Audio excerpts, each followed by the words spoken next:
आज के वीडियो में हम कॉन्स्टिट्यूशन ऑफ पाकिस्तान 1973 के 1 से लेकर 5 तक आर्टिकल जो भी हैं वो पढ़ेंगे।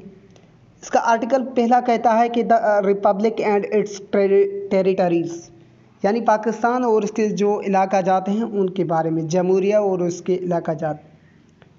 The Pakistan shall be federal republic to be known as Islamic republic of Pakistan hereinafter referred as to Pakistan. मुल्क पाकिस्तान एक वफाकी जमहूरिया होगी जिसका नाम इस्लामी जमहूरिया पाकिस्तान होगा, जिसे बाद में पाकिस्तान कहा जाएगा।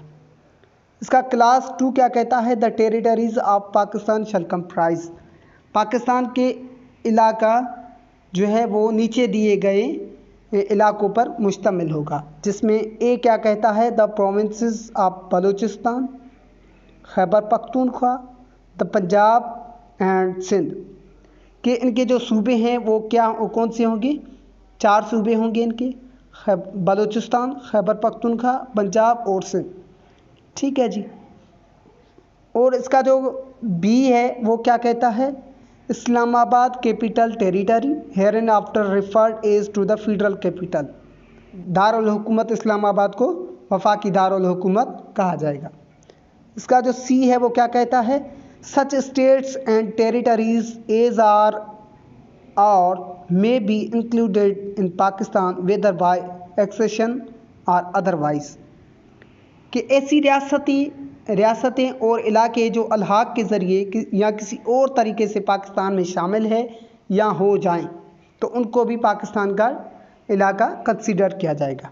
इसका क्लॉज 3 क्या कहता है? मजलिस शुरा पार्लियामेंट में by law admit into the federation new states or areas on such terms and condition as it thinks fit, कि अगर मजलिस शुरा मुनासिब समझे तो कानून के ज़रिए वफाक में नई रियासतों का भी इंदराज कर सकता है। ठीक है जी। उसके बाद आर्टिकल 2 क्या कहता है? इस्लाम टू बी स्टेट रिलीजन, यानी इस्लाम मुल्क का मज़हब होगा, इस्लाम पाकिस्तान का मुमलकती मज़हब होगा। ठीक है जी, इसमें तो और कुछ है नहीं। उसके बाद आर्टिकल 2A क्या कहता है? The objective resolution to form part of substantive provisions. इसका क्या मतलब हुआ?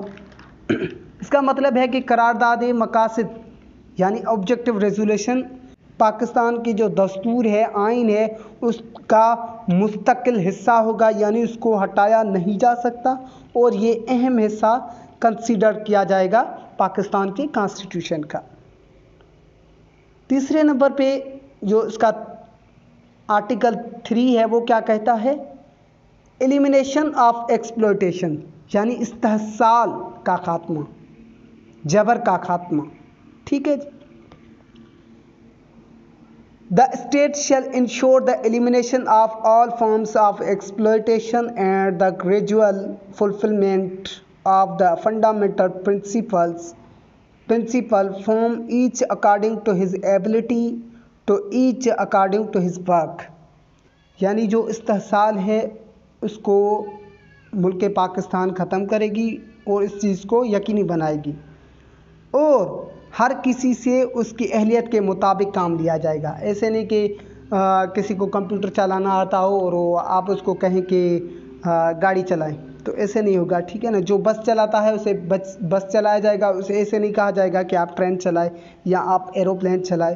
तो जिसकी जो अहलियत है उसके मुताबिक उससे काम लिया जाएगा और हर किसी को उसके काम के मुताबिक, यानी हर किसी को उसके काम के मुताबिक मुआवजा दिया जाएगा। उसको जो अपना जो सैलरी है या डेली वेजेस है वो उसके अहलियत के मुताबिक उसको दिया जाएगा। आर्टिकल 4 क्या कहता है? कि right of individuals to be deal with in accordings with law etcetera, to enjoy the protection of law and to be treated in accordance with law is the inalienable right of every citizen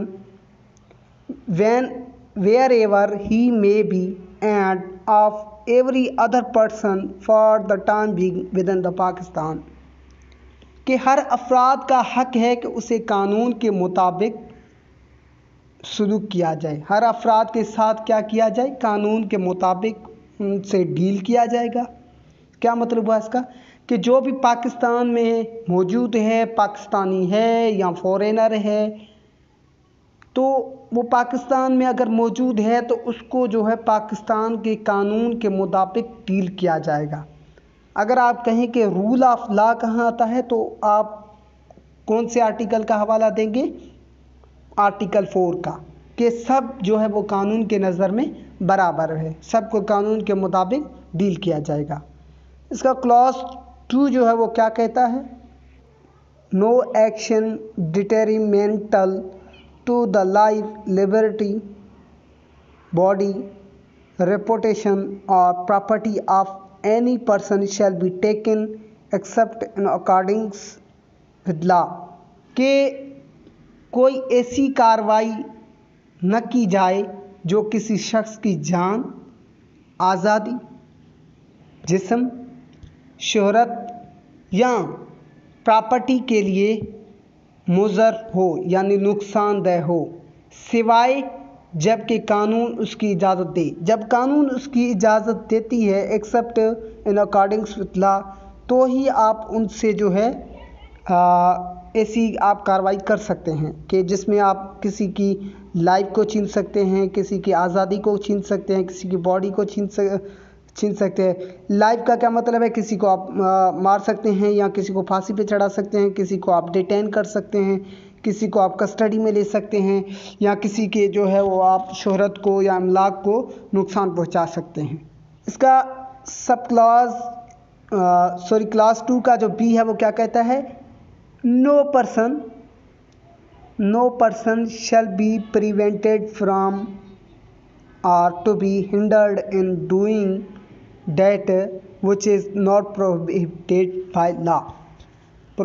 by law and, कि किसी शख्स को कोई काम करने से नहीं रोका जा सकता जब तक उसको कानून मना ना करे। अगर कानून में कोई काम मना किया हुआ है तो ही आप उसको मना कर सकते हैं, अदरवाइज़ आप उसको मना नहीं कर सकते। ठीक है, तो सी इसका क्या कहता है? No person shall be compelled to do that which the law does not required him to do, किसी शख्स को किसी ऐसे काम करने पर आप मजबूर नहीं कर सकते जिसको करने के लिए कानूनन उसके लिए ज़रूरी नहीं, कि कोई ऐसा काम जो उसके लिए ज़रूरी नहीं है तो आप उसके लिए उसको फोर्स नहीं कर सकते, आप उसको मजबूर नहीं कर सकते। आर्टिकल 5 क्या कहता है? Loyalty to the state and obedience to constitution and law, के मुल्क से वफादारी और दस्तूर और कानून की इताअत। इसका सब क्लास 1 क्या कहता है? Loyalty to the state is the basic duty of every citizen, के मुल्क से वफादारी हर शहरी का बुनियादी फ़र्ज़ है। अगर आप किसी मुल्क में रह रहे हैं तो आपकी ये बुनियादी फ़र्ज़ है कि आप उस मुल्क के साथ वफादार रहें, उसके साथ गद्दारी ना करें। और इसका सब क्लास 2 क्या कहता है?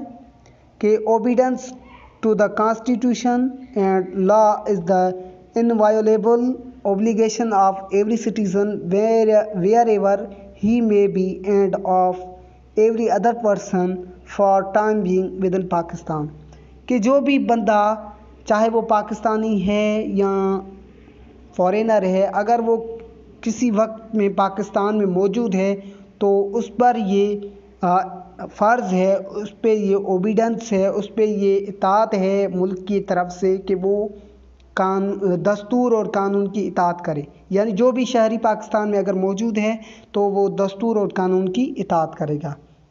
तो ये था हमारा आज का लेक्चर। उम्मीद है आपको पसंद आया होगा। मिलते हैं नेक्स्ट लेक्चर में। अल्लाह हाफ़िज़।